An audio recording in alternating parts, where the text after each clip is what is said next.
ശ്രീ ദിനു, ഇവിടെ ഇപ്പോൾ നോക്കൂ, നമ്മളൊരു 3/4 മണിക്കൂറോളം ചർച്ച ചെയ്തു.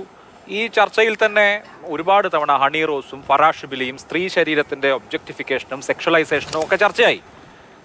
യഥാർത്ഥത്തിൽ ഇന്ന് ചർച്ചയാവേണ്ടത് ബോബി ചെമ്മണ്ണൂർ മാത്രമാണ്. പക്ഷേ സ്റ്റിൽ അവിടെ ഈ ഒരു സംവാദത്തിൻ്റെ ഭാഗമായിട്ടാണ് എങ്കിലും ഹണി റോസും കൂടി ചർച്ചയാവുന്നുണ്ട്.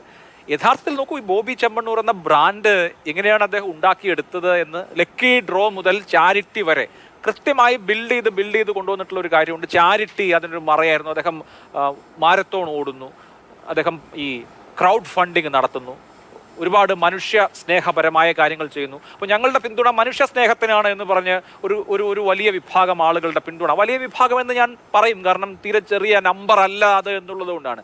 അപ്പോൾ ഇതുപോലെ നമ്മുടെ സമൂഹത്തിലെ അറിയപ്പെടുന്ന ഒരു സ്ത്രീ വിരുദ്ധൻ ഒരു വലിയ ഫാൻ ബേസ് ഉണ്ടാക്കിയെടുക്കുന്നു എന്നുള്ളതിനെ സമൂഹം എന്നുള്ള നിലയിൽ എങ്ങനെയാണ് കാണേണ്ടത്?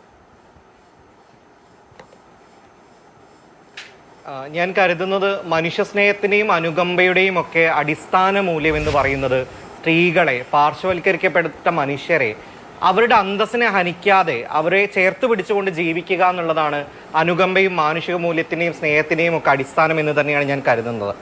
ഇവിടെ ഇന്ത്യാസ് ഡോട്ടർ എന്ന് പറഞ്ഞ വളരെ പ്രധാനപ്പെട്ട നിർഭയ കേസുമായി ബന്ധപ്പെട്ട ഡോക്യുമെൻ്ററിക്കകത്ത് മൈനർ ആയിട്ടുള്ള ഒരു കുറ്റവാളി ഉണ്ടെന്ന് നമുക്കറിയാം. Child in conflict with law എന്നാണ് പറയുക നിയമപ്രകാരം. ആ വ്യക്തി പറയുന്നത്, ഞാൻ ആ നിർഭയ പെൺകുട്ടിയെ റേപ്പ് ചെയ്യാൻ കാരണം അവളുടെ വസ്ത്രധാരണം കൂടിയായിരുന്നു എന്ന് കൃത്യമായി പറയുന്നുണ്ട്.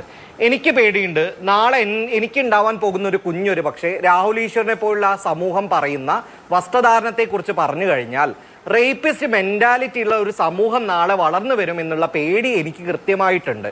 ഇത്തരം ആളുകൾ ഒരു പക്ഷേ ആ കുറ്റവാളിയായിട്ടുള്ള ആ കുഞ്ഞിൻ്റെ മനസ്സിലേക്ക് അത്തരം ഒരു ബോധം കൊടുത്തത് രാഹുൽ ഈശ്വർ അടങ്ങുന്ന മുതിർന്നവരുടെ ഒരു സമൂഹമാണെന്നുള്ളതാണ്.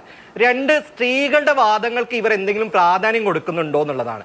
ഫറ എന്ന സ്ത്രീ ആയതുകൊണ്ട് അവരുടെ വാദം എന്ന് പറഞ്ഞിട്ടാണ് പറയുന്നത്. ഇവർ എന്തിനാണ് ഇത് പറയുന്നതെന്ന് അറിയോ? ഇനി രാഹുൽ ഈശ്വർ പറയുന്നത് കേട്ടിട്ട് ഏതെങ്കിലും പുരുഷന്മാർ, സൈബർ തൊഴിലാളികൾ വന്നുകൊണ്ട്, സൈബർ അതിക്രമികൾ വന്നുകൊണ്ട് ഹണി റോസിന്റെ വസ്ത്രം പെർവേർട്ടഡ് ആണെന്ന് എഴുതി വെച്ച് കഴിഞ്ഞാൽ BNS 7514 പ്രകാരവും 79 പ്രകാരവും നിങ്ങൾ അകത്താവാൻ വേണ്ടി പോവുകയാണ്. ആ അകത്താവുന്നത് പേടിച്ചിട്ടാണ് ഫറ എന്ന പേരെടുത്ത് പറഞ്ഞുകൊണ്ടിരിക്കുന്നത്. അപ്പൊ രാഹുൽ ഈശ്വറിന് ഊർജ്ജം ഉൾക്കൊണ്ട് വല്ല പുരുഷ സൈബർ അതിക്രമകാരികളും ഇതുപോലെ പണിയെടുത്തു കഴിഞ്ഞാൽ, ഹണി റോസ് പരാതി കൊടുത്തു കഴിഞ്ഞാൽ നിങ്ങളും ബോച്ചയ്ക്കൊപ്പം ബോച്ചെ ടീയും കൊടുത്ത് ജയിലിനകത്ത് കിടക്കാം എന്നുള്ളതാണ് പറയാനുള്ളത്. മറ്റൊന്ന്, ഇവർ പറയുന്ന ഒരു കാര്യം സദാചാര മൂല്യങ്ങളുടെ കാര്യമാണ്. എന്ത് സദാചാര മൂല്യങ്ങളെ കുറിച്ചിട്ടാണ് പറയുന്നത്? മലപ്പുലയാട്ടം, ഇരുള നൃത്തം, പണിയ നൃത്തം, ഇതൊക്കെ ചെയ്യുന്ന സമയത്ത് വരെ മാത്രം സൈഡിൽ മറച്ചുകൊണ്ടും ഡ്രസ്സ് ഇല്ലാത്ത കാലത്ത് അത് ഇടാതെയും ഒക്കെ സ്ത്രീകൾ ചെയ്തിട്ടുണ്ട്. ആദിവാസി സമൂഹത്തിൽ ഏതെങ്കിലും പുരുഷന്മാർ ഇവരെ കുറിച്ച് ഇങ്ങനെ പറഞ്ഞിട്ടുണ്ടോ?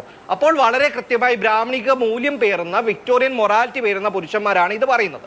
നാലാമത്തെ കാര്യം എന്ന് പറയുന്നത്, ക്ഷമ ചോദിച്ചാൽ അത് അവസാനിപ്പിച്ചൂടെ എന്നാണ്. മീറ്റു കേസുകൾ പോകുന്ന സമയത്ത് ഇവർ പറയും, പോലീസ് സ്റ്റേഷനിൽ പോയി ക്രിമിനൽ വഴിക്ക് പോയിക്കൂടെ എന്ന് ചോദിക്കും. സ്ത്രീകൾ പരാതിയുമായി സ്റ്റേഷനിൽ പോയാൽ എന്ത് പറയും? നിങ്ങൾക്ക് ക്ഷമ ഒതുക്കിക്കൂടെ എന്ന് ചോദിക്കും. അപ്പൊ ഇത് വളരെ കൃത്യമായിക്കൊണ്ട് അതിക്രമം നടത്തിയ ആളുകളെ തലോടാനുള്ള ശ്രമമാണെന്നുള്ള കാര്യത്തിൽ യാതൊരു സംശയവും ഇല്ല എന്നുള്ളതാണ്. ഇനി ഹണി റോസിന്റെ ഇറങ്ങാൻ പോകുന്ന ഒരു ചലച്ചിത്രം കൂടെ ഉണ്ട്, റേച്ചൽ എന്ന് പറയുന്ന ഒരു സിനിമ. ഈ സിനിമ ഇറച്ചിക്കൊമ്പ് എന്ന് പറയുന്ന രാഹുൽ മണപ്പാട്ട് അടക്കമുള്ള എൻ്റെ സുഹൃത്തുക്കൾ എഴുതിയിട്ടുള്ള ഒരു കഥയുടെ ആവിഷ്കാരമാണ്. റേച്ചൽ അതിലൊരു ഇറച്ചി വെട്ടുകാരിയായിട്ടാണ്. ഒരുപക്ഷെ ഇറച്ചിക്കൊമ്പുകൾ മാത്രം മനസ്സിൽ പേറി നടക്കുന്ന, സ്ത്രീകളെ മാംസം മാത്രമായി കണക്കാക്കുന്ന മനുഷ്യന്മാരുടെ ഇറച്ചിക്കൊമ്പുകൾ വെട്ടുന്ന കഥാപാത്രമായാണ് റേച്ചൽ അതിൽ വരുന്നത്. അതേ റേച്ചലായി തന്നെയാണ് നിയമവ്യവസ്ഥയുമായി ചേർന്ന് നിന്ന് ഹണി റോസ് ഇന്ന് നിൽക്കുന്നത്. അവർക്ക് എല്ലാ അഭിവാദ്യങ്ങളും, ഒരു കാരണവശാലും അവർ തെറ്റല്ല. ആർട്ടിക്കിൾ 19(1) പറയുന്ന മൗലികമായിട്ടുള്ള അവരുടെ അവകാശം മാത്രമേ അവർ വിനിയോഗിച്ചിട്ടുള്ളൂ. അവർക്കൊപ്പം തന്നെയാണ് എന്ന് ഉറച്ചു പറയാൻ ഈ വേദി. തീർച്ചയായും സുധീരവും സുശക്തവുമായ നിലപാടാണ് ഹണി റോസ് എടുത്തത്. അവരുടെ നിശ്ചയദാർഢ്യം തീർച്ചയായും ശ്ലാഘിക്കപ്പെടേണ്ടതുമാണ്.